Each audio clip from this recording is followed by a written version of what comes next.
दापोली शहराच्या प्रवेशद्वाराजवळ दापोली मंडणगड मुख्य मार्गालगत दिमाखात उभा असलेला कोळी बांधवांच्या अस्मितेला जपणारा स्टॅच्यू सध्या धूळ खात उपेक्षित आहे.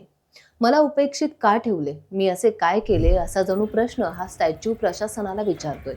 मला कोकणची संस्कृती जपण्यासाठी आणि पारंपरिक व्यवसायाचा भाग म्हणून दर्शवण्यासाठी उभे केले. शहरात येणाऱ्या प्रत्येक व्यक्तीला मी दिसलो की येथील लोकजीवनाची ओळख होते. पण आज माझी अवस्था धूळ आणि मातीने माखलेली झालीये. रंग उडाला असून माझ्याकडे कोणाचेच लक्ष नाही. माझ्या आजूबाजूला विद्युत रोषणाई केली होती, तीही आता गेली आहे.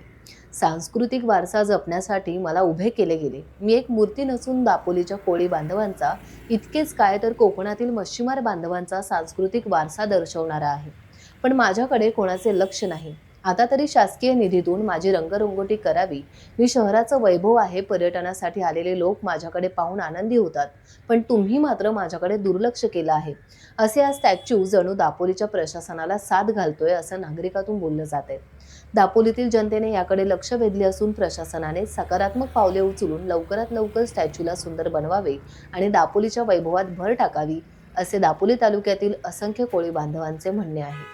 टाइम्स डिजिटलला लाईक करा, सबस्क्राईब करा, शेअर करा आणि बेल आयकॉन दाबायला विसरू नका. पाहत रहा टाइम्स डिजिटल.